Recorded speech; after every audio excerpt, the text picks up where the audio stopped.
Ibu, selamat sore semuanya. Terima kasih. Wow, hujan besar tidak membuat Anda terhalang untuk datang dalam kebangunan rohani Katolik. Puji Tuhan. Syukur kepada Allah. Anda kan datang ke sini bukan untuk ketemu si Eko ini toh? Ya, bukan. Karena si Eko ini, saya tadi beberapa lihat, karena banyak yang melihat di YouTube, lalu baru melihat orangnya langsung, lah kok ini ya? Kecewa.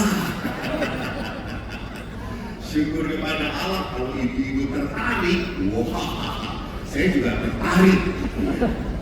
Bapak Ibu, Suster, hari ini kita berbicara tentang My Family, My Valentine. Wih, Suster merayakan Valentine atau tidak? Kasihan dulu. Valentine is celebrating about love, merayakan cinta. Dan kalau lihat dari Santo Martinus, karena apa cinta itu? Cinta yang harusnya dirayakan dalam Valentine bukan berarti I love you. No. Jangan berpikir love itu enak, menyenangkan, indah, beautiful. Orang. Kalau kita lihat cinta yang diperlihatkan oleh Yesus, ngeri. Aku memberikan nyawaku untuk orang-orang yang kucinta. Sanggup Bapak Ibu? Bagus. Maka bicara tentang keluarga itu amat sangat berharga. Kenapa? Karena keluarga adalah tempat yang paling pertama dan utama manusia lahir. Di mana manusia merasakan cinta pertama-tama? Keluarga. Bahkan Yesus pun lebih lama hidup dalam keluarga Nazaret daripada berkarya. Berapa tahun Yesus hidup di keluarga Nazaret? Salah. Berapa Bu? Jawabannya Romo lebih muda daripada saya. Pertanyaan saya adalah jawabannya Romo lebih muda dari saya. Udah jelas lah. Dari kulitnya juga berbeda. Betul, 30 tahun. 30 tahun. Dan Yesus hanya berkarya berapa tahun? 3 tahun. 3 tahun.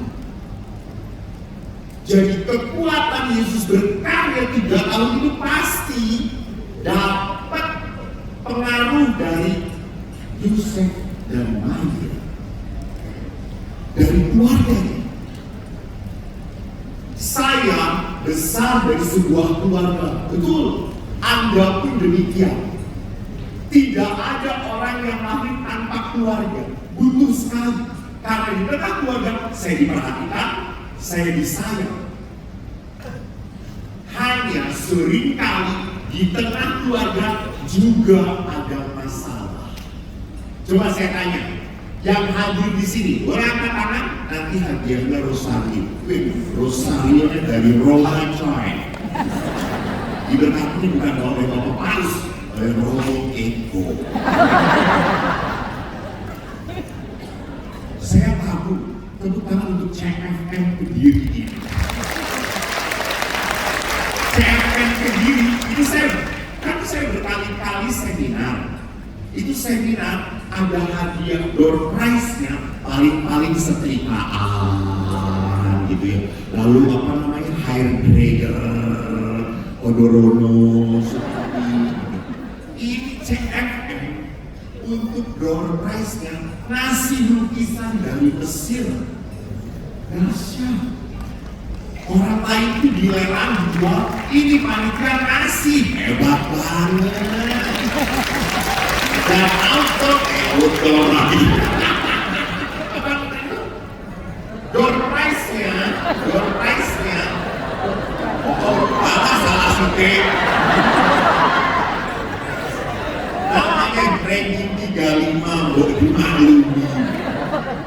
Door prize-nya nanti akan dibuka pada pukul 2 pagi, saudara.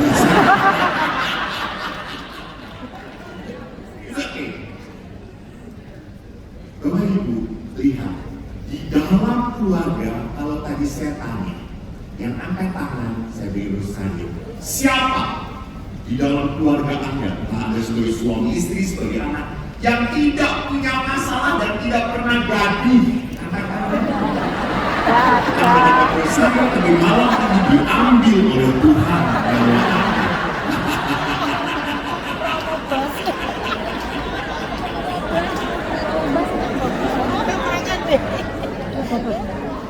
Romo, kita seguru seilmu, jangan merusak pasar. Pasti tidak ada. Kalau ada yang tidak punya masalah, sini datang ke saya ngasih masalah. Jadi lihat di sini bisa terjadi di dalam keluarga bukan hanya orang saling mencintai, tetapi juga yang parah adalah apa? Saling menyakiti. Ini yang menyedihkan. Maka lihat, kita coba kalau mau lihat apa sih, kenapa sih Tuhan menyatukan laki dan perempuan? Kenapa enggak laki-laki dengan laki-laki, perempuan dan perempuan? Kok laki-laki dan perempuan? Mari kita lihat di dalam apa kitab Kejadian. Ini di program. Saya mau tanya, apa saya ya? Nah, enggak.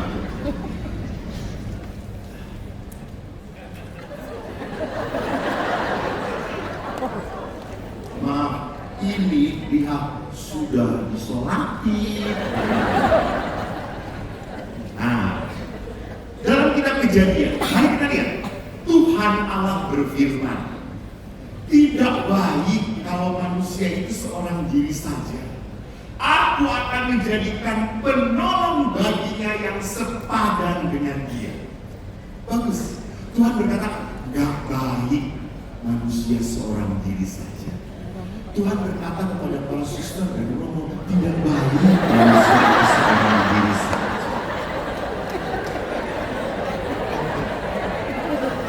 Ini masalah, Romo. Tidak baik. Aku akan menjadikan penolong yang sepadan. Lihat, Allah menciptakan pasangan untuk menjadi penolong, bukan pembantu. Penolong. Dan tidak hanya penolong saja, sepadan. Apa artinya sepadan? Sama. Hah? Sama. Tidak sama, beda, lanang beda.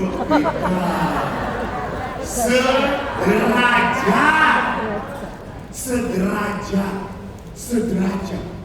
Karena kadang-kadang, maaf ya, pria itu kan, maaf, rasa percaya dirinya tinggi.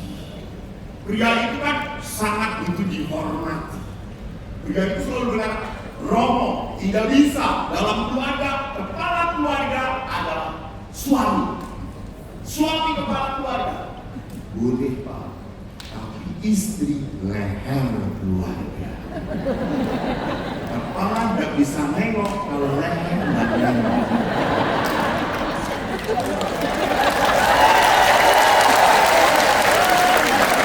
Para istri tepuk tangan maksudnya apa?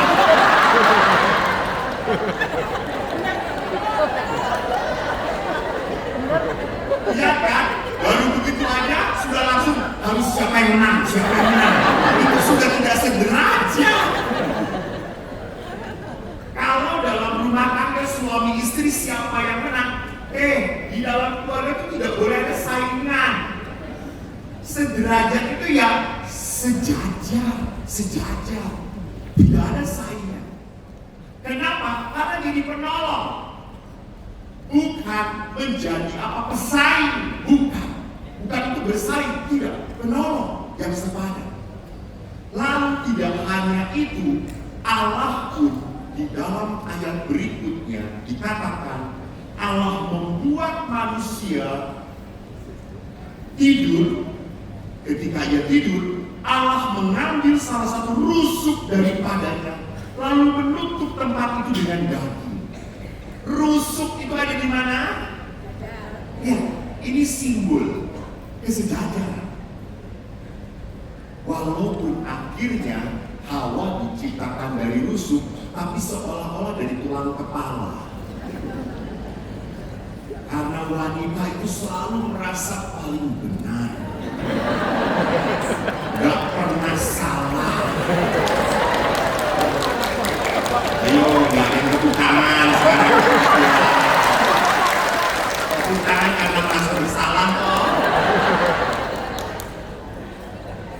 Selalu saja menyalahkan suaminya. Tuh Pak, kan aku wis ngomong, ojo ngono. Gue salah terus.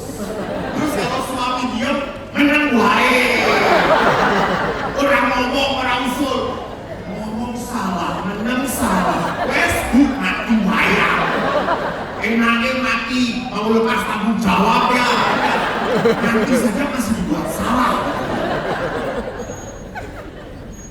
Jadi saudara melihat ini simbol-simbol yang menarik untuk memperlihatkan apa? Kesederajatan antara pria dan wanita. Maka di samping kesederajatan pendamping, lihat gerakan yang menarik juga di dalam ayat berikutnya. Lah sebab itu, ini raih segala nih. Ini siapa yang mengatur? Si bawah ke atas. Oh, bisa jalan. Sebab itu seorang laki-laki akan meninggalkan ayah ibunya, bersatu dengan istrinya, sehingga keduanya menjadi satu daging. Hari mereka keduanya telanjang. Ini simbol manusia dan istrinya telanjang, tetapi mereka tidak merasa malu. Bagus. Apa artinya telanjang? Terbuka. Tidak ada yang ditutup-tutupi. Kalau utang, ya ngomong pada pasangan. Kalau punya rekening bank, ya ngomong dengan pasangan. Kalau gajinya berapa, ya ngomong dengan pasangan. Tapi ojo dikei kabeh. Mati Anda, dijatah Anda. Sang ini, wis, meneng, saulan. Kere juga apa?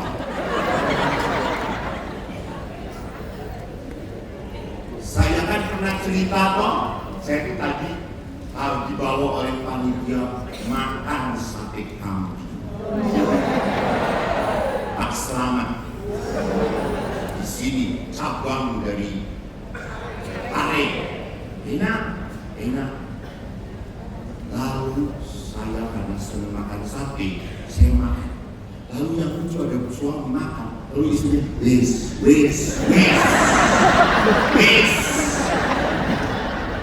Anda tahu yang membuat sakit itu sebetulnya bukan dagingnya, tapi istrinya. Saya makan sate kambing gak pernah darah tinggi coy, gak pernah. Kamu sing komen. Istrinya wes. Jangan. Suaminya tuh hanya makanin dagingnya. Begitu membedakan itu suami. Jadi lihat Bapak Ibu bahwa di dalam kehidupan kenapa disebut telanjang sebagai sebuah kiasan?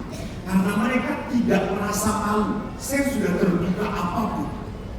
Coba, ibu di depan siapa ibu berani telanjang kalau bukan di depan suami? Betul.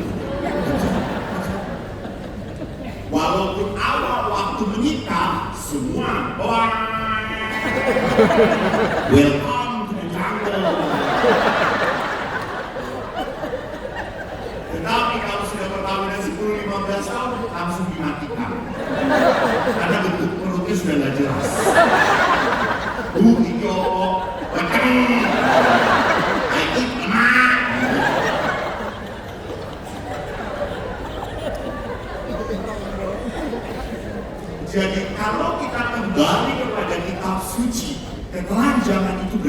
sebuah keterbukaan. Dan yang kita katakan tidak malu. Maka kalau di dalam hidup perkawinan ada sesuatu yang tidak dilaporkan pada istri, ada rasa malu, ada rasa nggak enak, ada rasa nggak enak.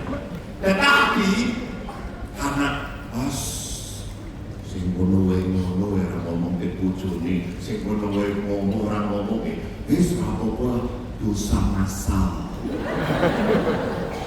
Kalau dosa massal itu tidak dimarahi Tuhan. Seolah-olah kesalahan itu sudah tidak mau jujur pada pasangan, itu bukan berarti bahwa saya akhirnya tidak mempunyai rasa salah. Pasti tidak. Hanya pertanyaannya didengarkan atau tidak. Maka kalau saya melanjutkan apa pengertiannya, yang pertama ingin saya katakan adalah pertama, perkawinan itu adalah proyeknya Tuhan. Perkawinan itu proyeknya Tuhan.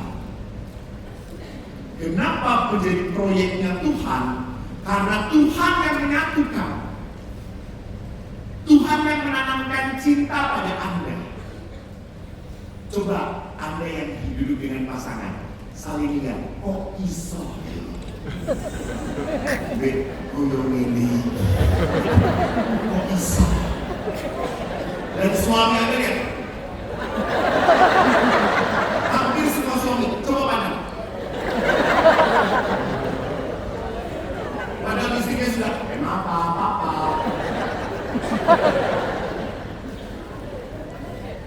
Karena banyak ibu yang mengatakan, Romo, suami saya itu makin lama makin bodoh, makin nyebelin. Ibu jangan lupa, suami itu jadi makin bodoh karena kawin dengan ibu. Nah iya toh, dulunya pinter, lalu setelah ini kan bodoh-bodohin, gak wes aku bodoh lain.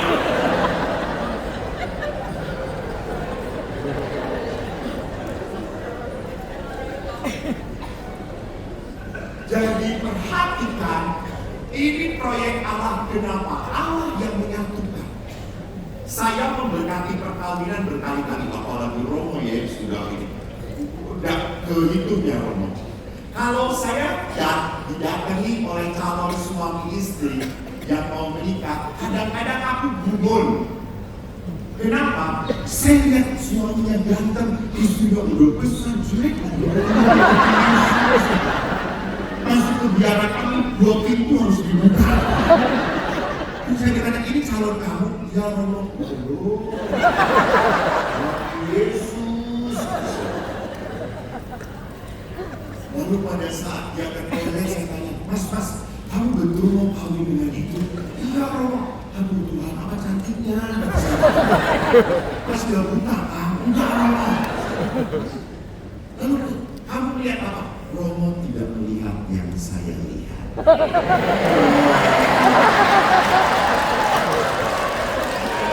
Aku percaya jatuh cinta sejuta rasanya, betul lah? Dimulai ditendang, ambil rasanya. Orang kalau sedang jatuh cinta, keinjek oleh orang yang mencintai, apakah merasa sakit marah atau tidak? Aduh maaf mas, keinjek. Apa-apa. Keinjek kamu itu seperti keinjek bidadari. Maka konon katanya orang sedang jatuh cinta, air kuda pun merasa tidak merasa puas. Saya belum pernah merasakan semiskin-miskinnya saya nggak akan pernah coba tai kuda.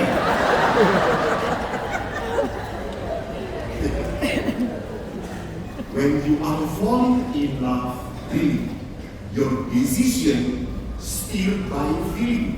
Pada saat kau jatuh cinta, keputusanmu diatur oleh perasaan kamu. Perasaan. Saya demen banget, saya sayang banget, saya ingin nikah dengan dia.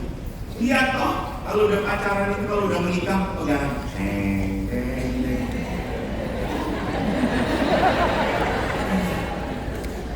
Tetapi kalau pasangan yang mau merayakan 25 tahun perkawinan datang ke pasturan, bapaknya ngitik sendiri. Dia bilang, Pak E, kose dong Pak E. Kose. Saya tanya, Pak, mana ibu tuh? Belakang, aja udah. Jadi ada perbedaan. Yang bisa kita lihat apa? Kalau perkawinan itu proyeknya Tuhan, berarti apa? Tuhan campur tangan. Kenapa kok bisa saya jatuh cinta? Karena Tuhan mau, karena Tuhan mau, karena Tuhan mau. Saya pernah ditanya oleh anak muda, pastor pernah jatuh cinta? Pernah. Waktu SMP. Dia putih banget. Chinese joy. Mau memperbaiki keturunan. Tapi saya berpikir kalau saya punya anak pasti belang. Dia cantik sekali. Waktu saya jatuh cinta, setiap pelajaran aku menatap dia. Dan dia tidak menatap aku.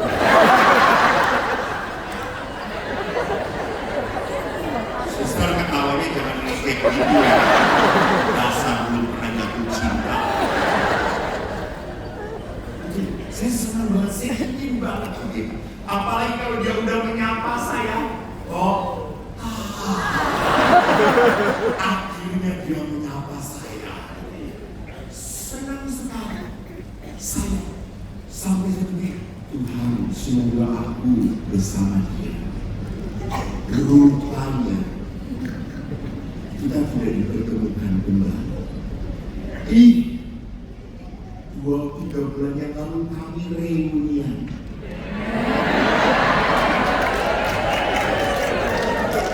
CLBK. Dia datang, saudara-saudara, sudah bentuknya tak beraturan.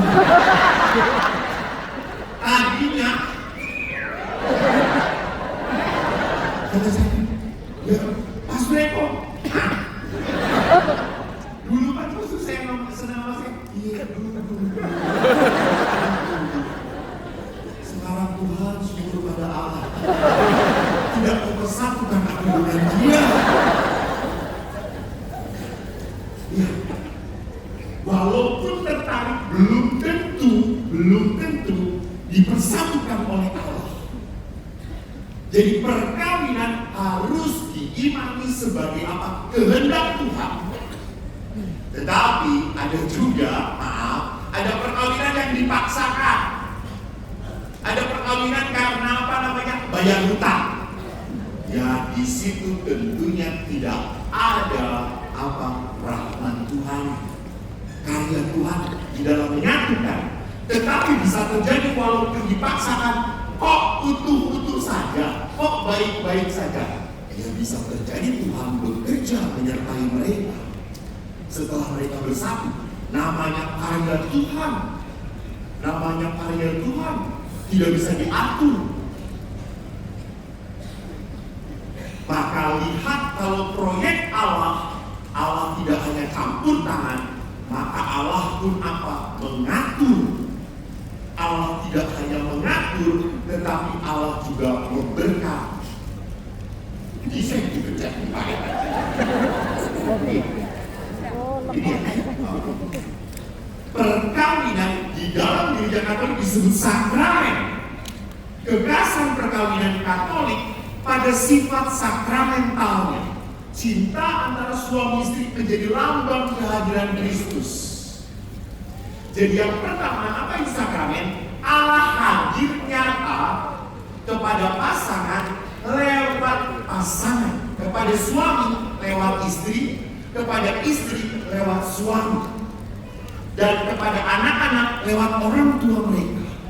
Ini sakramen, ini kehadiran Tuhan, ini kasih Allah yang nyata. Maka kalau sampai perkawinan itu menjadi sesuatu yang menyakitkan, berarti ada salah satu yang tidak sanggup menghadirkan Tuhan. Saya tugas di rumah retret. Saya memberikan anak-anak SD, SMP, SMA bahkan mahasiswa juga kadang-kadang ada di separuh.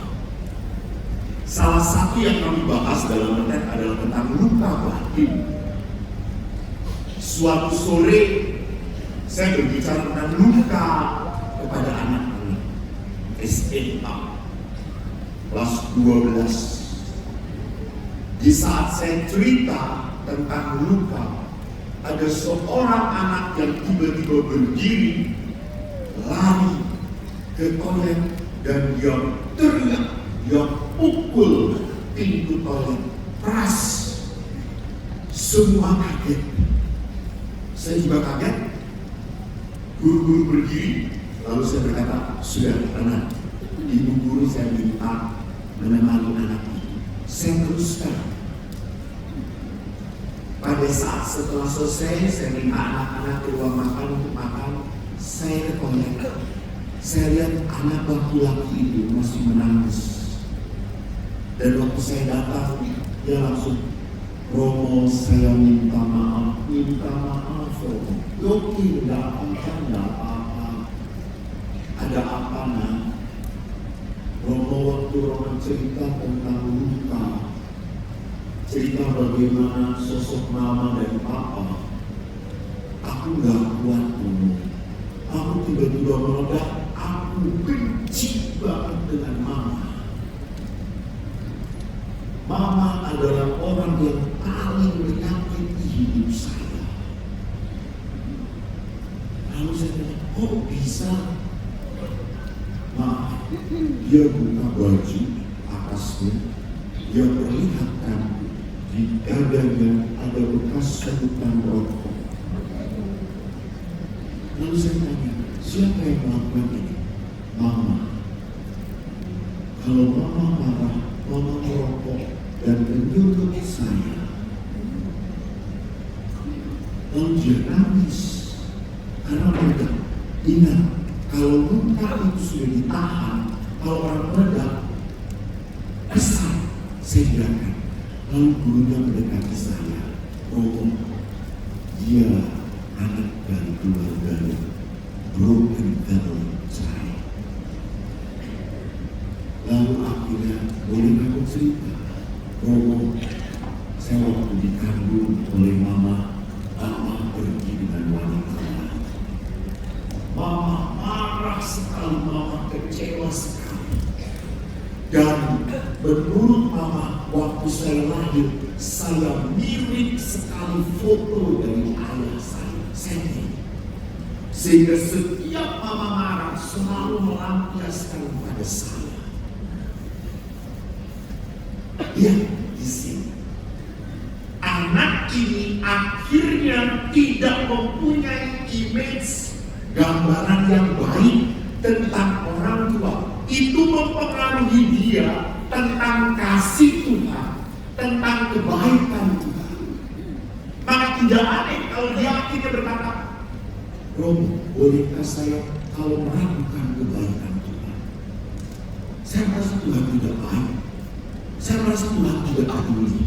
Kenapa saya harus lahir dari keluarga yang seperti itu?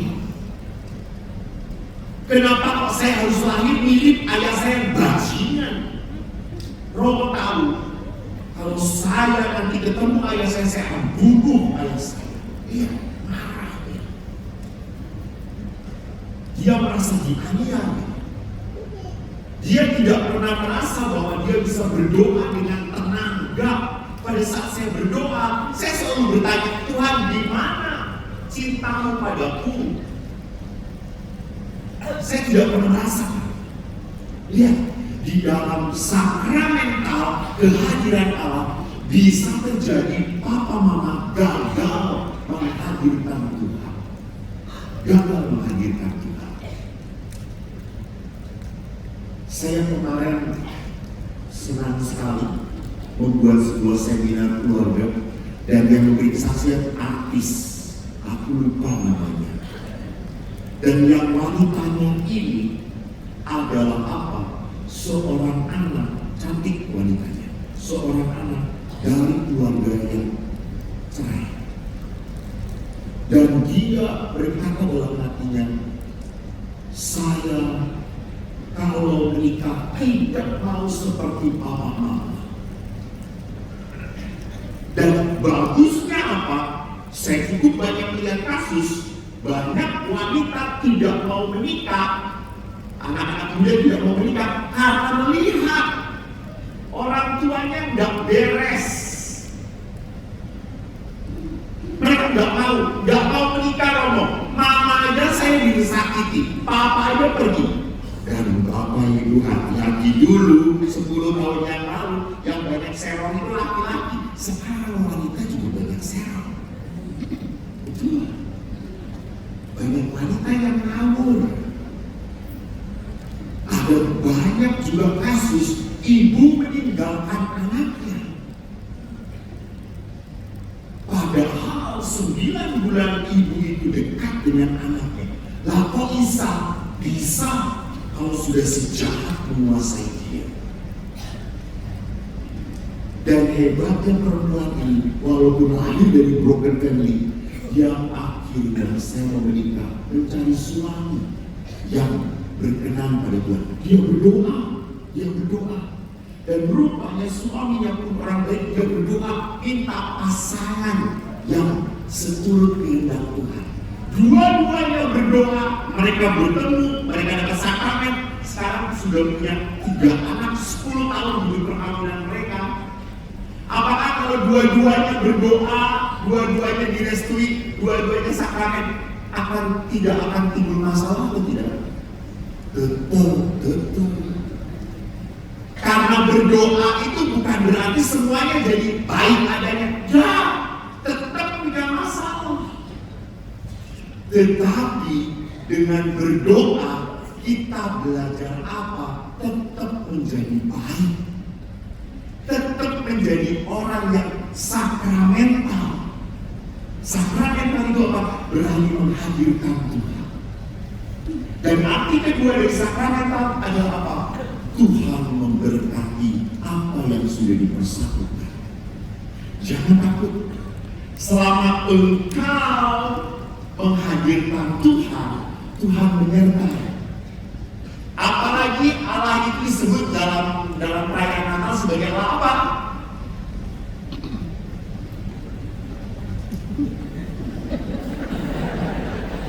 Di dalam perayaan Natal, Allah itu disebut sebagai apa?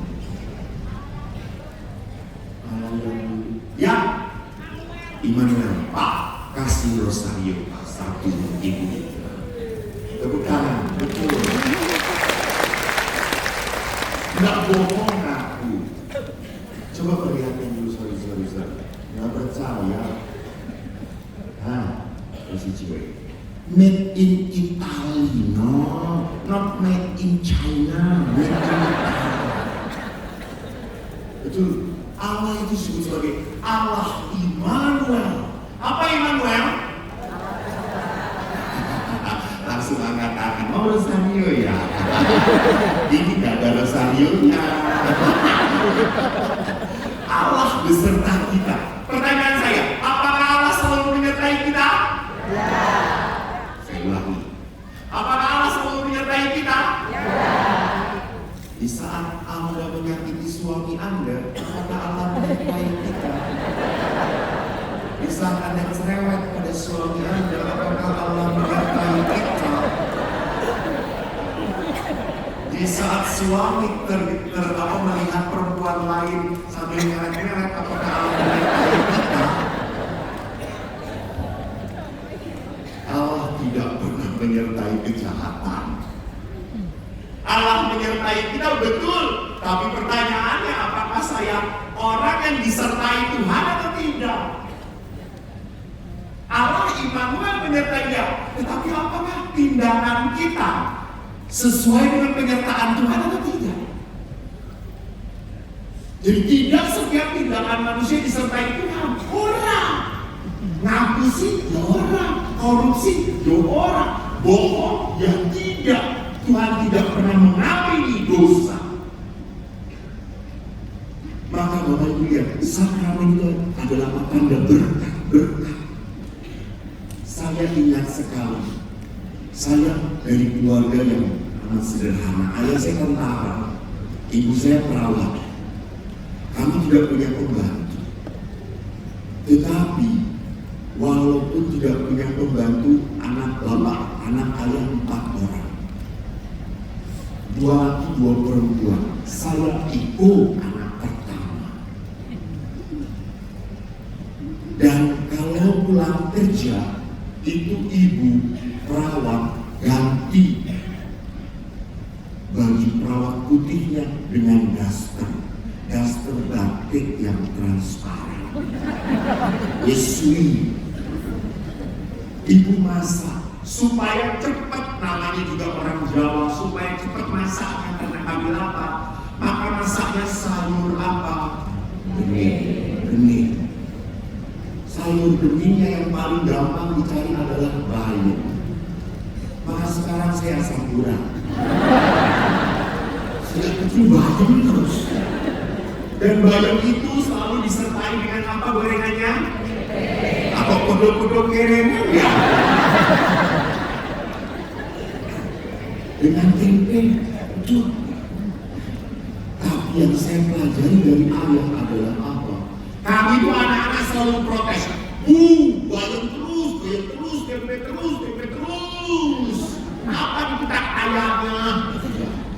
Bayam ini sehat le. Opai mangan bayam sehat le. Tetapi ayah selalu berkata, le, bayam buatan Mbok itu enak. Makanlah. Itu ayah. Ayah tidak pernah menghina apa yang ibu buat. Ayah selalu mengatakan enak. Bahkan bagi ayah, kopi yang terenak buatan ibu. Itu ayah.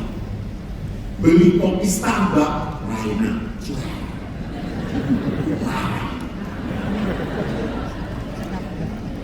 Tapi kopi buatan ibu ini. Suatu hari ibu sedang pergi ke Jawa Tengah. Eko ini ingin menyenangkan ayah. Kan namanya anak kan ingin dipuji oleh ayah. Ya atau tidak? Ya. Apalagi sama-sama lanang. Saya dipuji pelajaran, gak mungkin goblok. Paling bodoh. Di antara 4 ini paling bodoh saya. Adik-adik saya tuh rankingnya 5 besar. Saya 35 besar. Saya pernah masuk ranking 15 di seminari. Sampai ibu saya kaget. Le, 15. Pada saat lihat jumlah muridnya 17.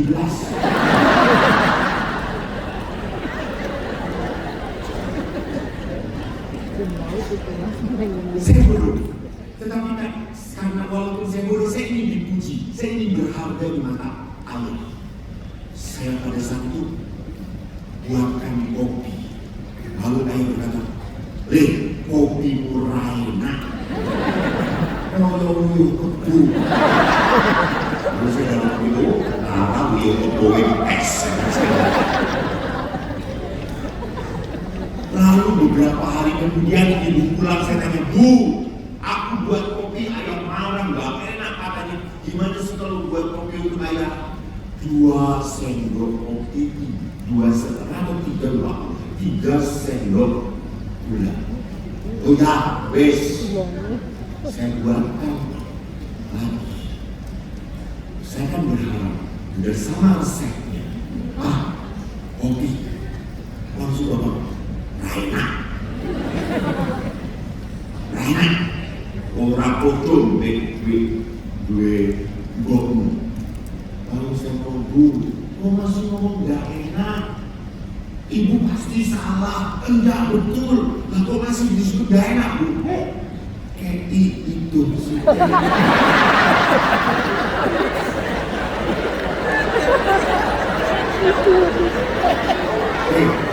Di sini orang Jawa. Kalau Jawa itu kan diulur itu supaya apa toh? Supaya lengket kan? Itulah ayah saya tidak pernah melirik wanita lain.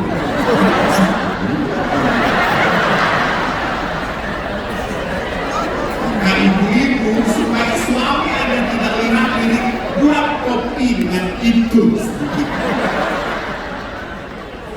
Suster Flores mengerti tidak? Itu.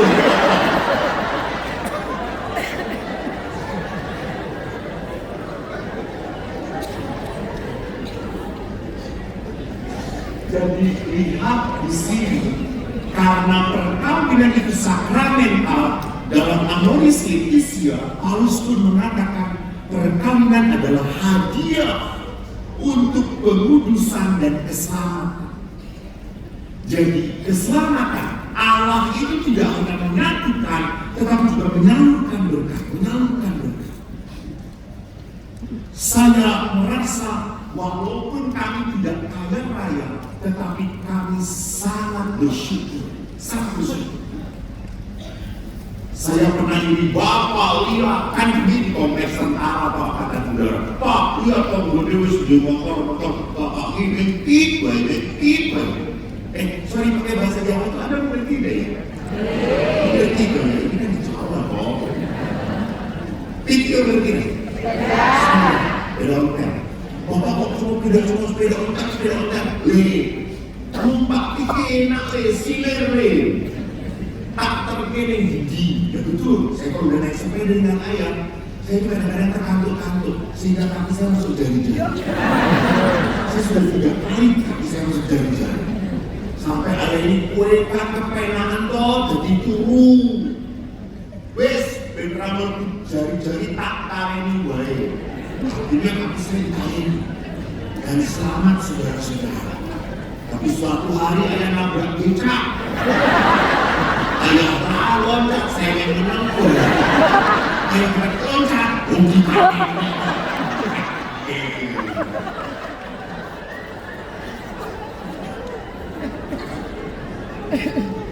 Jadi, Bapak Ibu lihat, manusia itu akhirnya apa? Bukan masalah punya banyaknya, bukan. Yang benar adalah bagaimana kita mensyukuri dengan apa yang kita nikmati, apa yang kita peroleh. Anda tidak bisa bersyukur kenapa? Karena selalu ribut. Dia sudah punya ini, dia sudah punya itu. Kamu enak aja kalau pergi bisa kemana-mana. Hei, sampai kapan itu hati kamu tidak akan pernah damai? Karena kau tidak bisa menikmati apa yang diperoleh. Kita pun mungkin sama, kita pun sering membanding-bandingkan pasangan kita. Pak, lihat suamiku, tetangga rajin, ampe, kowe ini penuh, tak belum bobo. Bu, lihat istri tetangga orang cewek, sakinah mawaddah warahmah.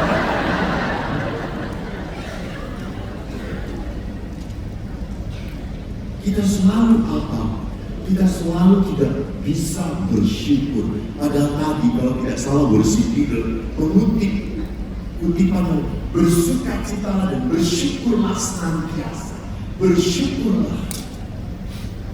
Karena bersyukur itu berarti apa? Menerima kebaikan Tuhan dengan rasa terima kasih.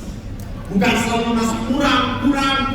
Sampai kapanpun rezeki itu selalu kurang. Ingat, Yesus tidak pernah berkata uang itu sumber segala kejahatan. Bukan.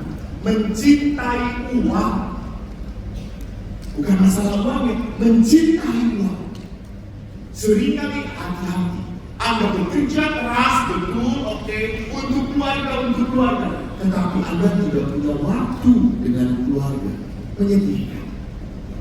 Lama-lama apa yang sudah Anda usahakan baik, kok Anda tidak punya hubungan yang baik dengan anak-anak Anda? Tidak bisa. Kita harus berani sadar mana yang harus kita pertahankan dan mana yang tidak. Maka yang ketiga, Bapak Paulus mengatakan keluarga adalah jalan kekudusan. Lihat, tidak ada kekudusan tanpa pengorbanan. Maka jalan sesungguhnya dalam keluarga dikuduskan oleh Tuhan lewat apa? Lewat pengorbanan. Maka lihat di sana salib adalah jalan kekudusan. Salib adalah tempat di mana Yesus menyelamatkan, Yesus menguduskan, Yesus membuat kita layak mendapatkan karunia berkat dari Tuhan. Maka saudara-saudara, kalau Anda berkata, Romo, keluarga saya itu banyak yang salah, keluarga saya itu selalu banyak gaduh. Mari kita lihat, kenapa keluarga-keluarga mempunyai banyak permasalahan di dalam relasi. Apa yang membuat relasi dalam keluarga itu bermasalah? Pertama, ini harus teks ya, cekal-cekal tidak. Pertama, di dalam keluarga kita tidak merasa at home lagi, tidak nyaman. Di Kediri ini banyak kafe atau tidak? Banyak. Kenapa orang-orang datang ke kafe, meninggalkan rumah? Karena rumah sudah tidak nyaman lagi. Suami merasa di rumah itu selalu dikontrol dan dihakimin oleh istrinya. Dari mana? Mau kemana? Dengan siapa? Sampai jam berapa? Ini kontrol. Jadi istri itu dengan suami bukan punya quality time, tapi quality control.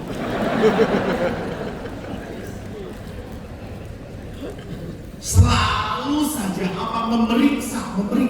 Maka seorang bapak pernah jalan dengan saya naik motor ke ziarah, lalu ada telepon, Pak, itu telepon, so Pak, Polda. Saya pikir Pak Polda Jakarta, taunya bojone. Berhubung si bapak itu sedang dengan saya, langsung dia matiin video call. Dengan Romo. Jadi merasa percaya istrinya kalau pergi dengan Romo. Padahal dengan Romonya cuma 5 menit, pergi ngaburnya 60 menit. Jadi kenapa orang-orang sampai lari dari rumah? Karena rumah sudah tidak merasa nyaman. Anak-anak pun sama. Kalau ditanya, Nak, kamu masih ngobrol gak dengan mama papa? Gak mau. Kenapa? Kalau ngomong dengan mama selalu disalah-salahkan. Mama ini ya Romo, semua kesalahan masa lalu diungkit-ungkit.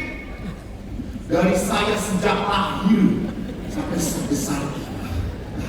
Dulu ya kamu ya, ingat ya dulu ya, itu ya.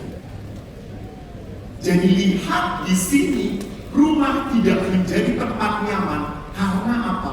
Karena kita lihat orang keluarga kita, suami istri saling menyalahkan.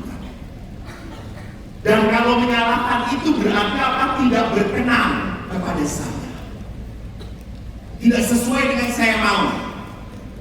Jadi kamu disalahkan karena tidak seperti yang saya mau. Kamu tuh harusnya jangan kayak gini, harusnya kayak gitu. Lihat di sini. Di dalam perkawinan, saat kita mengontrol pasangan, maka sampai kapanpun pasangan tidak akan pernah nyaman dengan kita. Saya pernah memberikan seminar di Malaysia, lalu tiba-tiba waktu istirahat ada seorang ibu datang kepada saya, Romo, kenapa Bu? Tolong doakan suami saya. Emang kenapa suami? Budek dia budek. Tolong doakan supaya Tuhan menyembuhkan ketulian dia. Oh baik, saya datangin suaminya. Pak,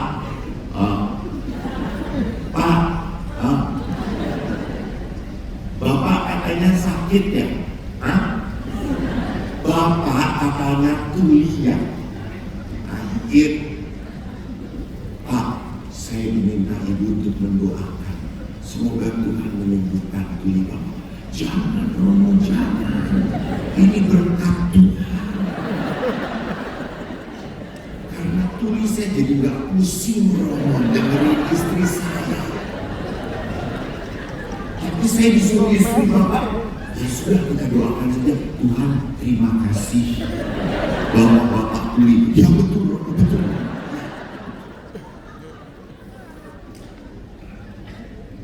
Jadi kalau kita bisa lihat, kita tidak pernah bisa menyalahkan kenapa suami saya. Mungkin tindakan saya, kata-kata saya membuat dia tidak nyaman. Membuat dia tidak nyaman. Membuat dia tidak merasa diterima. Selalu saja dipojokkan. Saya bertanya, suami istri, ini pasti suami istri, karena bajunya sama. Beli satu dapat dua. Paket hemat. Ya, gak nyicil lagi. Oh kok kere tenang. Bu, ibu berhadapan dengan ayah ibu dari ibu, orang tua, mertua juga. Lalu suami ibu salah, melakukan kesalahan, lalu disalahkan oleh mertua. Ibu tahu suami ibu salah. Lalu mertua, ayah ibu Anda menyalahkan suami Anda. Ibu akan berdiri di pihak siapa? Orang tua yang benar atau di pihak suami yang salah? Ibu berdiri di pihak siapa? Kenapa? Iya betul, beri Rosario, betul. Bagus. Ibu berkata, saya di pihak suami. Kenapa? Walaupun salah, dia suami saya. Gitu. Jadi bagaimanapun saya harus membela, bukan menelanjangi, mempersalahkan pasangan. Tidak. Nanti setelah pulang di rumah baru dicekik. Itu salah berarti. Kalau di depan mertua lindungin. Tidak pernah boleh kita apa? Tetap saya harus mengangkat martabat suami. Dan ingat kenapa tidak merasa feeling at home? Nanti saya perlihatkan. Karena suami tidak menemukan apa yang dia harapkan. Istri pun demikian. Istri itu berharap supaya suami-suami seperti ini, tapi kok tidak terjadi? Kok tidak, tidak terkisi? Kan banyak sekali istri yang tidak dimengerti oleh suami dan suami pun tidak dimengerti oleh istri, betul atau tidak? Kenapa? Karena dia tidak ngomong. Ya nggak perlu ngomong, gue ngerti udah bertahun-tahun. Suami Anda bukan, istri Anda bukan kuntilanak dan suami Anda bukan genderuwo. Dan bisa saling mengerti, dan harus komunikasi. Maka yang kedua bisa terjadi perselisihan karena apa? Saya hanya terfokus pada diri sendiri. Saya kok tidak bahagia ya hidup dengan dia. Ya. Saya kok merasa tidak nyaman ya. Bahkan banyak para istri juga sudah mengatakan, Romo, saya hidup dengan suami saya banyak berkorbannya, banyak banget Romo. Saya kalau tidur sudah dikentutin sama dia, yang ngoroknya keras banget Romo. Ibu-ibu ingat, ngorok itu anugerah. Ngorok itu berarti suami Anda masih hidup. Kalau dia bilang,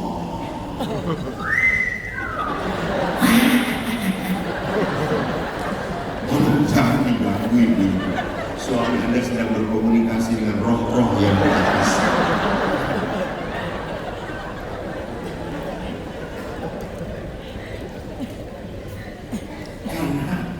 Karena memang ya, karena istri ke Romo, saya tuh kalau udah malam ngorok, saya tahu ngorok Romo. Istri saya suka nendang, udah jangan ngorok dulu, Romo saya tidur. Lalu kan kalau perempuan tidur kan nggak tidur toh, suami udah tidur belum? Belum. Aduh, saya kapan tidurnya? Karena tidur dengan istri juga para suami saya selalu disalahkan Romo, tidur dengan istri. Kenapa? Saya kira kalau berhadapan-hadapan, namanya kan suami istri. Istri jangan berhadapan-hadapan kalau tidur. Kamu menghirup napas, aku menghirup sesat kamu.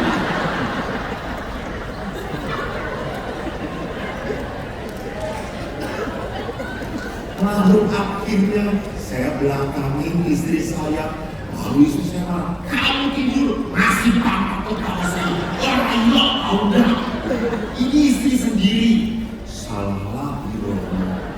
Akhirnya saya tidur terlentang begini. Istri saya berkata, kamu tidur kayak mayat saja. Oh Allah. Terus gimana? Ya sudah, saya tidur di depan televisi saja.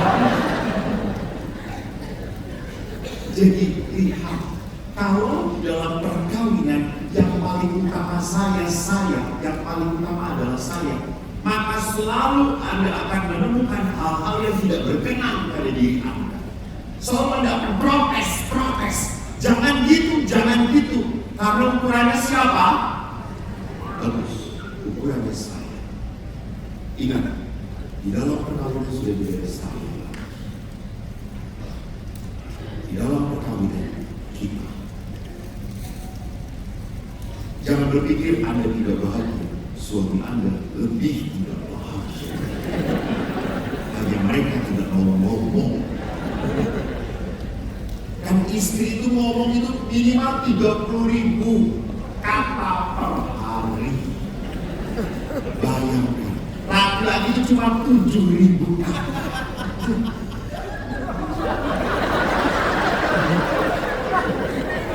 Si bapak langsung pantesan.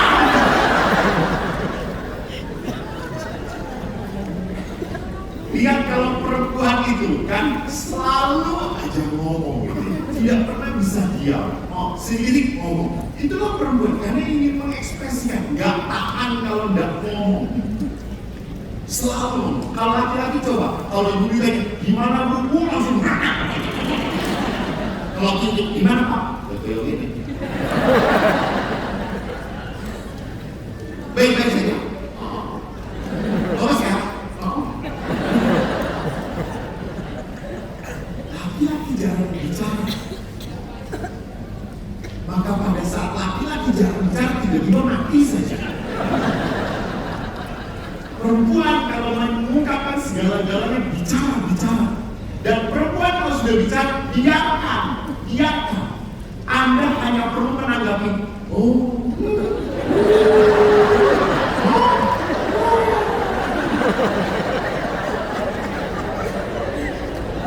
Kalau perempuan cerita, mengasih masalah, perempuan tidak cari solusi. Tidak. Jangan kasih solusi. Salah. Karena perempuan itu ngomong, ngungkapin masalah supaya apa? Supaya itulah, supaya lega saja. Jadi jawabannya cuma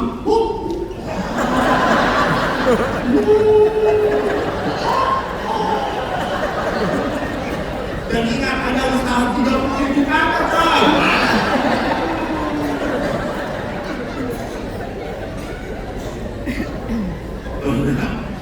Laki-laki sedang kumpul, istrinya nyamar, lalu gantian istrinya nggak sadar kan sibuk cerita. Ini loh sosok yang berbeda. Maka kita harus memahami hal itu. Di saat kita mengatur istri suami saya harus seperti saya, raiso jenenge lanang kok. Lalu suami menuntut istri harus seperti suami, raiso. Kamu tuh ya kalau punya masalah beresin sendiri. Raiso, aku harus ngomong, harus bicara. Maka saya pernah itu ada seorang ibu siang-siang apes banget, saya udah mau siang-siang. Romo, aduh, gimana itu? Kalau sejak udah selesai. Si ibu ngomong terus tanpa nafas sudah. Karena dia sudah berapa puluh ribu gak pernah ngomong, dia gelontorin semua ngomong. Setelah 1,5 jam, dah selesai. Baik bu, menurut saya sudah saya nggak boleh dengar ngomong. Saya selesai. Yang penting saya sudah puas. Saya pulang. Dadah. Ibu puas? Iya. Ibu lega, saya jengkel.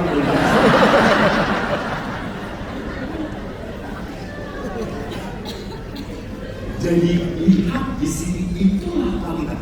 Disitulah kenapa saya tidak bisa mengharapkan suami saya seperti saya. Orang iso, tidak bisa.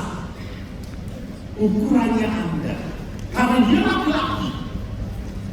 Dan setiap laki-laki kan sulit mengekspresikan sayang. Coba Bapak Ibu angkat tangan. Siapa yang punya suami yang tiap kali mengatakan I love you? Suami yang mengatakan I love you, bapak yang angkat tangan. Ya Allah, Tuhan Yesus.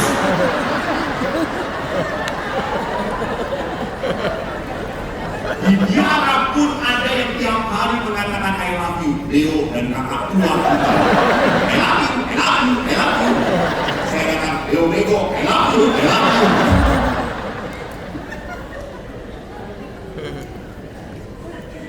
Tapi jarang sekali lihat, hanya beberapa. Dan itu pun yang katakan suami, pasti ada. Jarang. Istri itu ingin banget. Suami itu udah alhamdulillah gitu. Suami udah banget itu. Istri butuh banget dikatakan, cantik banget sih. Betul atau tidak? Itu kelihatan udah lama suami dengan kata seperti itu. Mam, you're beautiful, Mam. Karena suami setiap pernah kalau istri itu udah mau pandangan, oi dandannya saudara-saudara 7 hari 7 malam. Saya mau pandangan dengan bapak-bapak, barang saya, oke, bapak itu jemput saya, mana ibu pak? Masih dandan, masih dandan. Terus kita pulang dulu ke rumah bapak, ya, saya pulang lagi, masih belum selesai. Lalu bapaknya ngomong, Ma, Romo sudah ada. Suruh nunggu, buset banget. Terus si suami,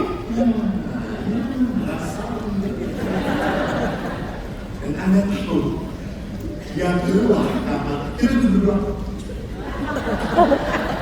apa? Jadi seorang wanita butuh sekali dipuji pernah begitu. Butuh. Laki-laki tidak butuh. Ibu ngomong pada bapak, wah ganteng banget, aman. Tapi kalau istri, mungkin, cantik banget sih, tapi dia akan ke belakang.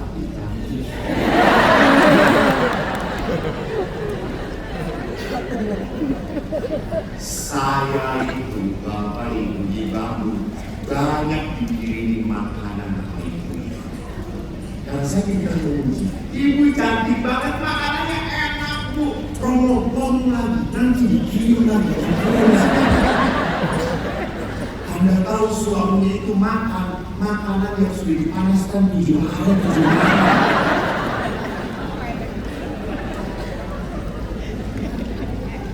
Suami apakah nggak perlu dipuji? Butuh. Suami bukan dipuji. Pernah lihat suami butuh dipuji pekerjaannya. Apa yang dia lakukan? Jadi kalau suami Anda tiba-tiba nyapu, jangan, tumben, gaji, sedang dipenuhi Roh Kudusnya. Itu pasti dilemparkan sekali. Jadi kalau suami Anda tiba-tiba Pak, matur nuwun Pak, terima kasih banyak Pak, meringankan tugas saya. Atau suami tiba-tiba bawa piring kotor gelasnya ke ke tempat dapur, pujilah, wah Pak, terima kasih sudah berbagi tugas, thank you Pak. Tapi jangan berkata, ngono wae tak dipuji, aku berdino Pak.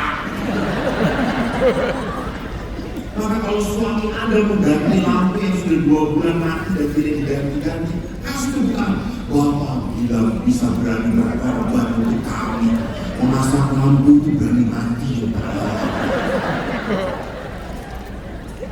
Maka ibu-ibu jangan pernah melecehkan pekerjaan suami. Apalagi melecehkan gaji suami, itu merusak harga suami. Jadi pada saat dikasih, bersyukur, wih aku temen. Kok sak ini.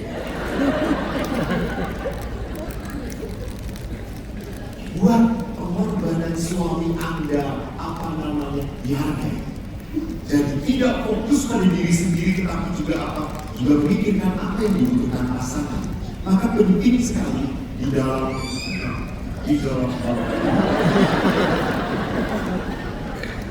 kenapa muncul akhirnya sikap-sikap yang tidak berkenan kepada pasangan. Kita lihat next, aku tidak mau ini.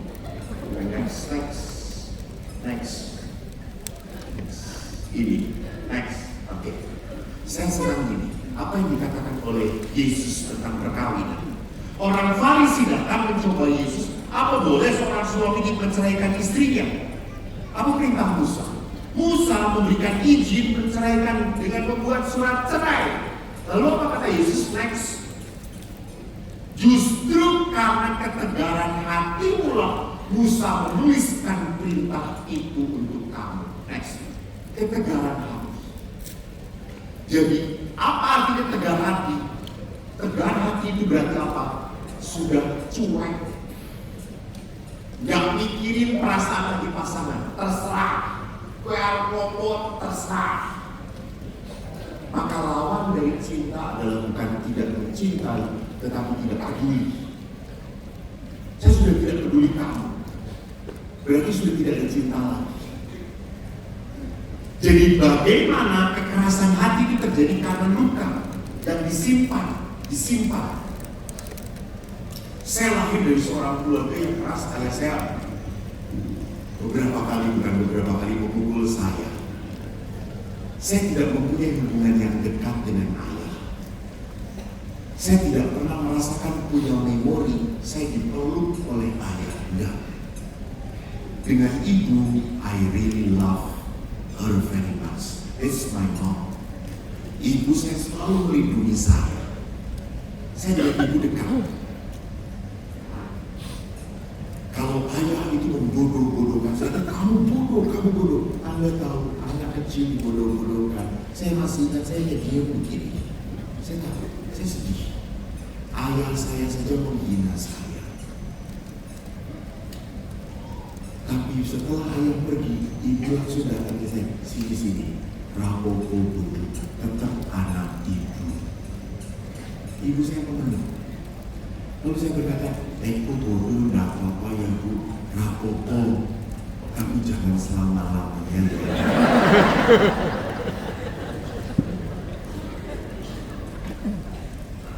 Ibu selalu mencoba melindungi saya. Dan waktu saya masuk seminari, ayah saya yang ragu-ragu, ibu, waktu saya ngomong, kamu mau masuk mana? Seminari, mau ganti rokok. Doa Yona, Bapak datang. Apa Pak? Mau jadi romo. Ramungkan bodoh, romo pintar, bagi paling projator, poster. Saya lama-lama jengkel juga. Biarin nanti kalau sudah jadi romo, saya khusus untuk orang-orang bodoh. Dan Tuhan dengarkan doa saya. Tidak mengatakan Anda bodoh. Yang bodoh itu CFM, bukan saya. Tetapi lihat ibu yang selalu mendoakan saya, ibu yang selalu dekat dengan saya, ibu yang sangat menyayangi saya. Saya tidak pernah punya hubungan begitu sayangnya dengan ayah. Sehingga setelah jadi pastor, saya kalau ke Roma, itu Rosali itu mahal. Saya kalau ke Roma, saya beli oleh-oleh yang paling mahal begini. Saya pernah belikan ibu Leontin seharga 500 euro dari emas. Saya suka. Dan ibu suka sekali Leontin Buddha Maria. Dia selalu pakai. Bu, pada saat Bu, Leontin, larang Leontin tenang. Bu, kafe 500 euro Bu. Oh, larang. Rapopo, kamu ibu, aku juga hadiah kok. Lalu Bapak datang. Aku apa kok? Rosario kan? Euro ini 1 euro. Kan kalau dibes-beskan selalu ada 1 euro. Ini itu berapa?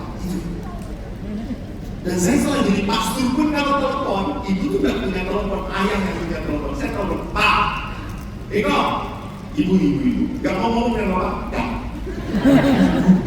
Ibu, saya tidak punya kedekatan. Kenapa? Bahkan waktu saya mengolah hidup batin saya, luka itu rupanya apa? Menyetel saya. Saya menjadi pastor waktu awal, saya di rumah retret, saya tuh pastor paling dalam. Saya kalau dengan anak-anak SD, anak SD tidak bisa gantung, langsung saya kasih ke kuburan. Karena di rumah retret kami ada kuburan. Kamu tidak bisa mengalir pastor hidup ke kuburan. Hargai pastor yang mati. Semoga mereka bangkit dan terima kasih. Saya akhirnya menemukan kenapa saya menjadi pastor yang kasar, karena saya disakiti. Jadi lihat di sini kekerasan hati. Maka dalam perkawinan kita harus sadar siapa pusat dalam perkawinan kita. Saya tanya, ibu, bapak, Pak sudah berapa tahun menikah?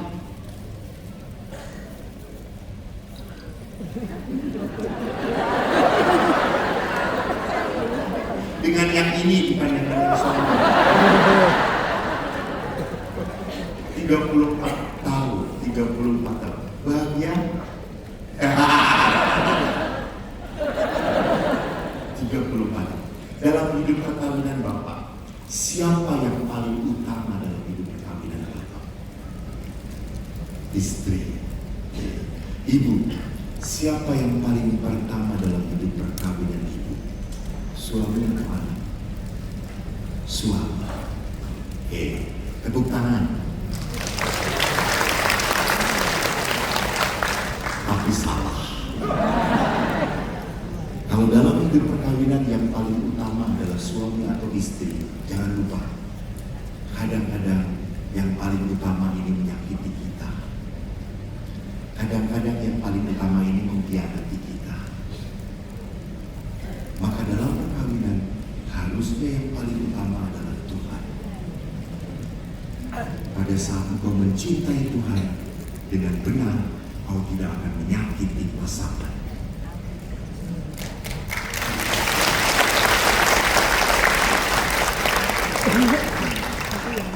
Jadi lihat di sini perkawinan itu adalah sebuah apa? Sebuah lingkaran.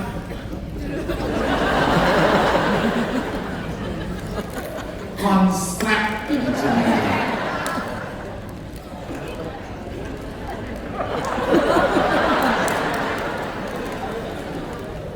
perkawinan itu seperti sebuah lingkaran dua yang makin lama menyatu, betul? Karena saling mengerti satu sama lain, saling menerima satu sama lain.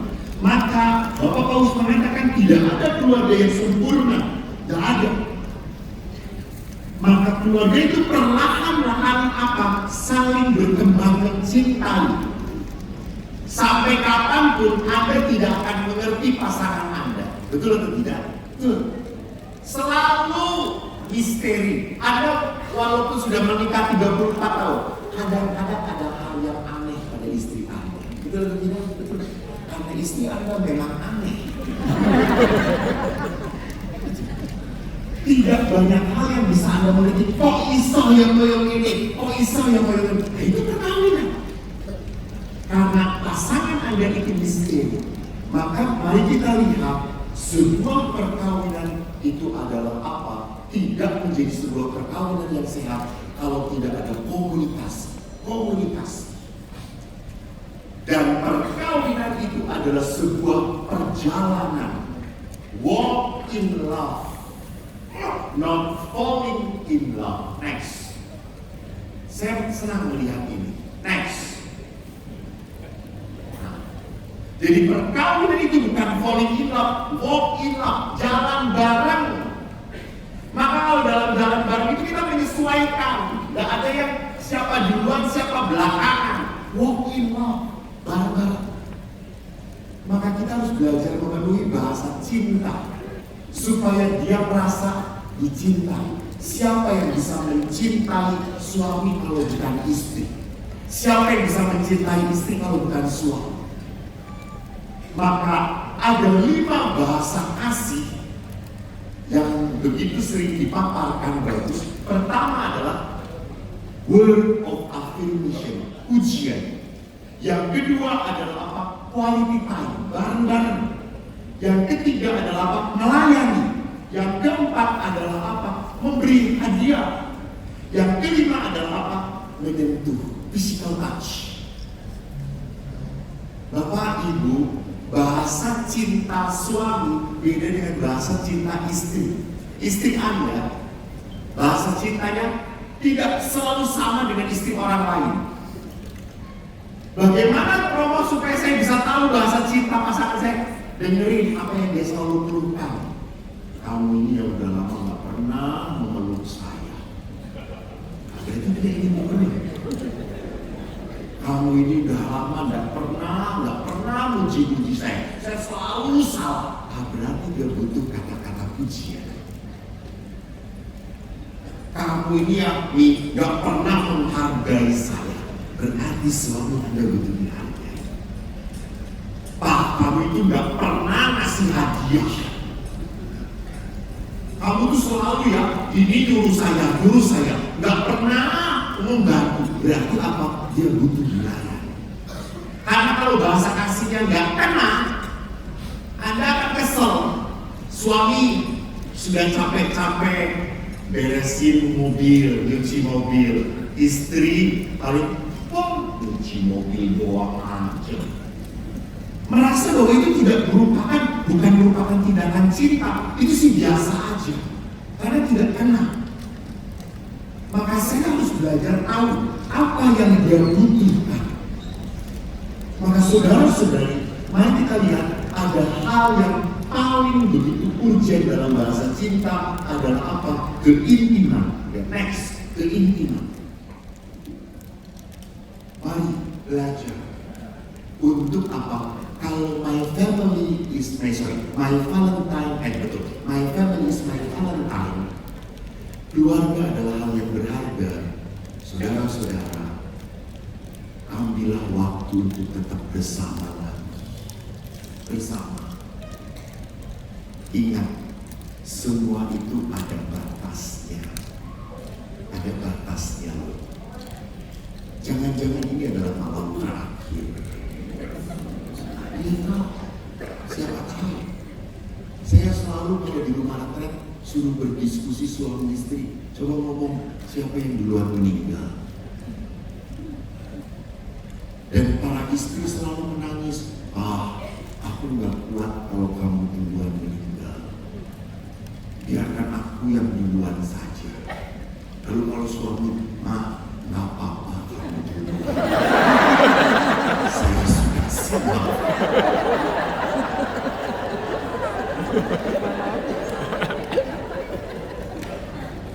Jadi lihat, saya butuh apa? Saya butuh intim. Maka lihat keintiman itu, coba diskusi, dialog. Jadi kalau istri Anda sedang ingin dialog itu berarti mengungkapkan emosinya. Biarin supaya apa tadi? Let go. Jangan dikatakan, saya itu jengkel, marah, kesel. Udah, terus. Biarkan. Jangan dibalas, emangnya saya juga gak kesel, emangnya saya juga tidak jengkel. Itu adalah saat dia akan melepaskan, melegakan. Itu dialog. Yang ketiga, next, carilah saat-saat di mana Anda bisa tertawa bersama. Jalan-jalan rekreasi, Bu, Pak, dulu pacaran. Sekarang kenapa nggak pacaran lagi? Ada anak romo, taruh di rumah, kasih makan, kunci, udah. Pacaran lagi.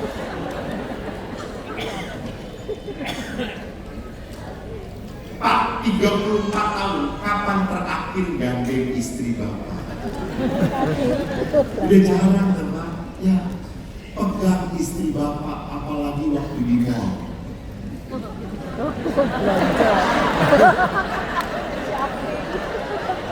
Karena kalau di mall istri Anda arahnya tidak jelas.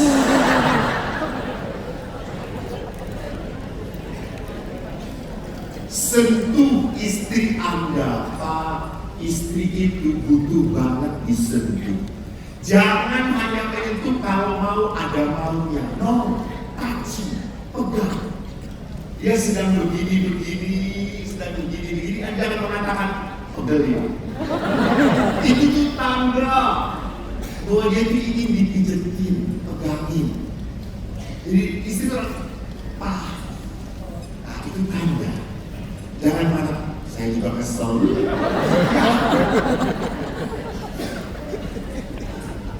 Berempatilah.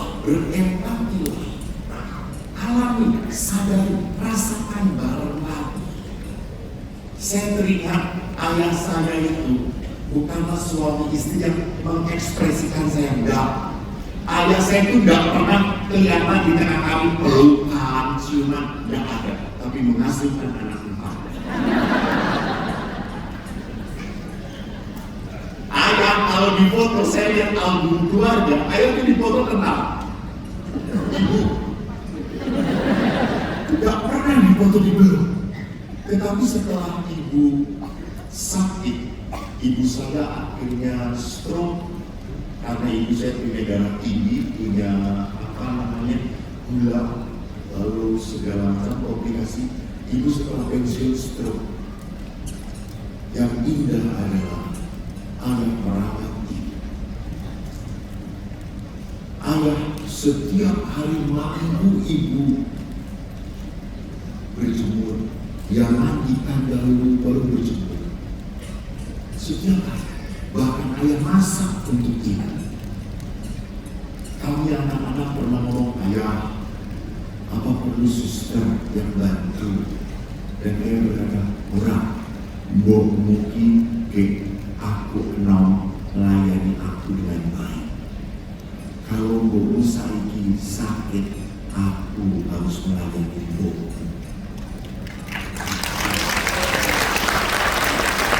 Ini pertama. Maka ayah itu apa? Begitu sayangnya pada ibu. Sampai ibu sakit akhirnya berapa 7 tahun. Tahun keempat, ayah saya kena penjepit tulang belakang, saraf belakang. Ini apa ini? Tinggal dengan saraf leher. Saya yang bawa ke dokter, dan dokter, Pak, Bapak penjempitan leher dan tulang belakang. Bapak tidak boleh angkat-angkat keras lagi. Bapak saya menangis. Saya langsung ngomong, tentara kok nangis. Dulu dia menganiaya saya, sekarang saya menganiaya. Romo. Bosok tentara sakit sitik gue menangis. Kuat loh. Lalu saya ngomong, oh, aku nangis bukan karena sakit. Terus apa? Kamu dengar dari dokter apa? Saya gak boleh angkat berat lagi. Siapa nanti yang angkat ibu untuk berjemur? Aku udah gak boleh lagi. Di situ langsung saya dia memikirkan istrinya, dia tidak memikirkan dirinya. Dan waktu akhirnya ibu serangan dan terakhir ibu masuk ICU, saya menunggu di ICU. Saya tidur di ICU karena saya diberi izin. Lalu dokter mengatakan, Romo, ibu Romo ini kuat sekali. Lalu saya berpikir, kenapa ibu kuat? Ibu sangat sayang ayah. Ibu tidak mau meninggalkan ayah. Lalu akhirnya saya ngomong kepada ayah. Ayah ngomong kepada ibu duluan. Dan saya susul. Ayah saya marah. Aku rasa ngomong-ngomong. Gue cuci. Gue anak. Sakti dan ngomong, Romo.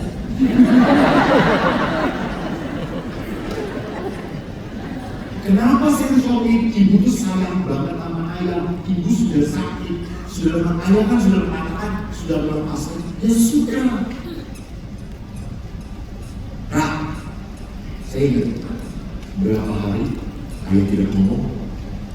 Lalu hari Minggu setelah ayah bisa, ayah ke ICU mendampingi ibu.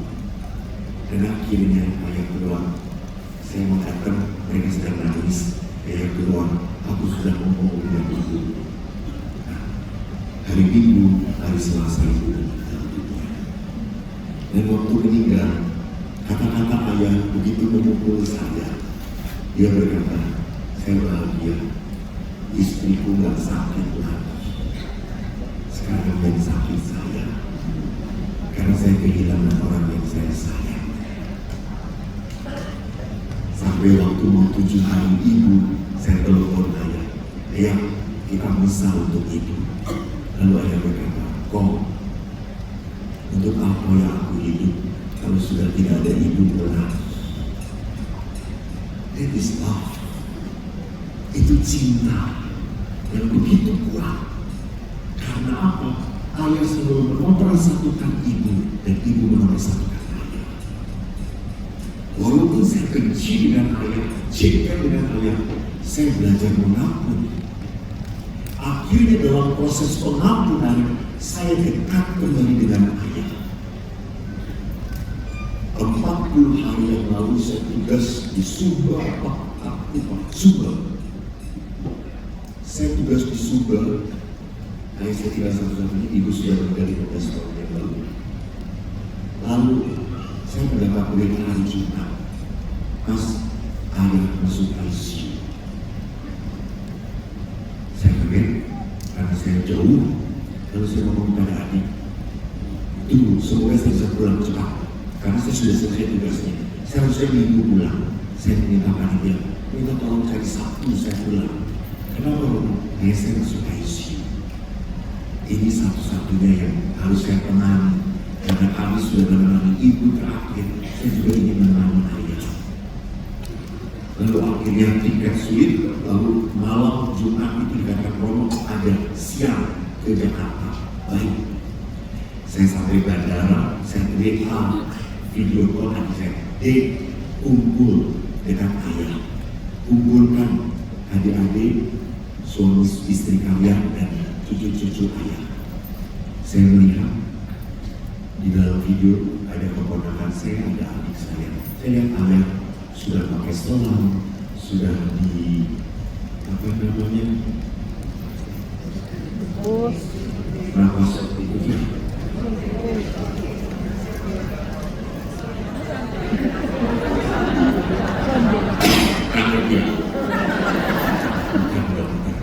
Saya lihat, lalu saya ngomong, ayah, Eko mau pulang, tunggu Eko.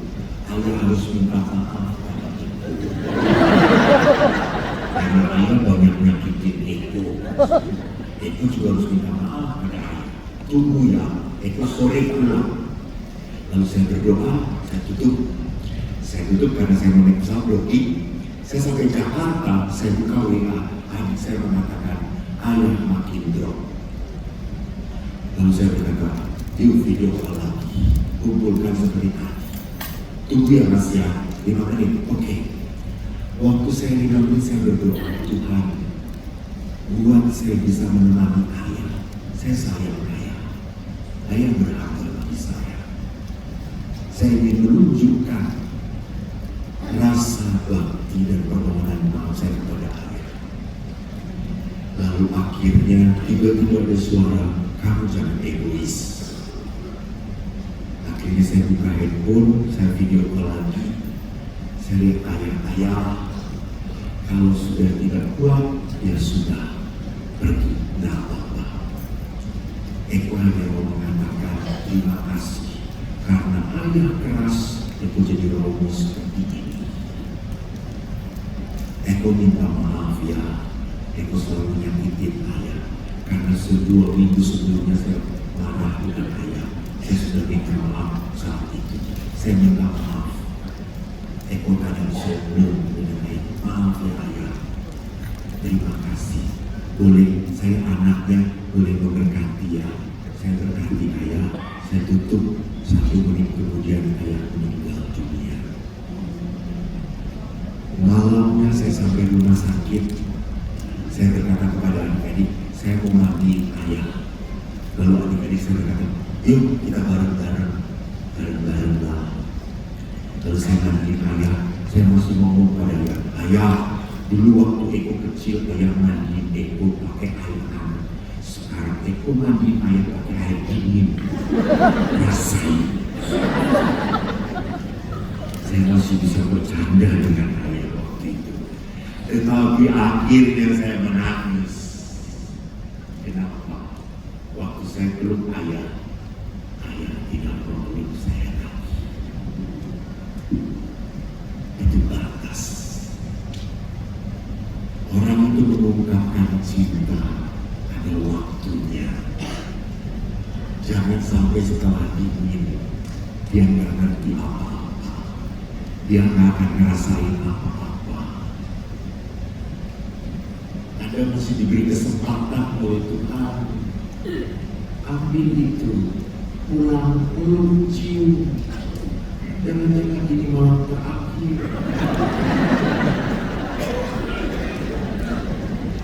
Tapi Bapak Ibu, kenapa kita sering sulit mengungkapkan cinta? Sombong, angkuh, gak mau rendah hati, atau bisa jadi karena saya sakit hati.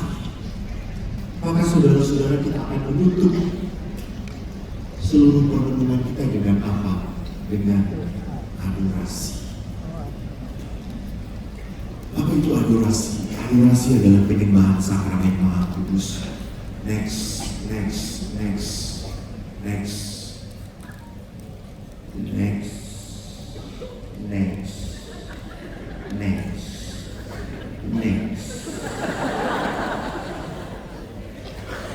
Ya.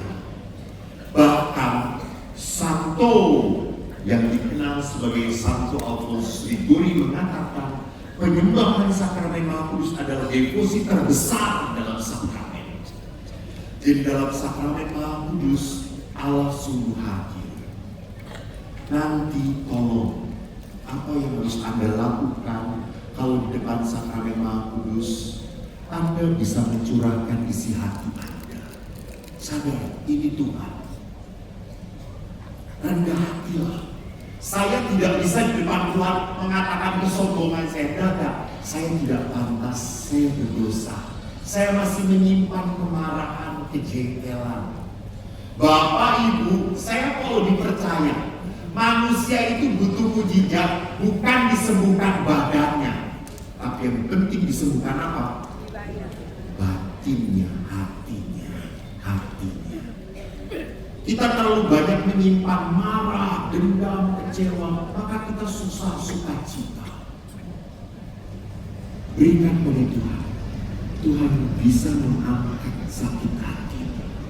Tuhan, ajari aku mengampuni. Buat aku bisa mencintai lagi istri saya, suami saya. Buat supaya saya bisa memaafkan suami saya yang telah menyakiti saya, yang sudah menghina saya, yang sudah menghancurkan keluarga. Ingat, Anda tidak akan bisa mengampuni kalau Tuhan tidak masuk ke dalam hati. Malam ini Tuhan ingin masuk. Rasakan.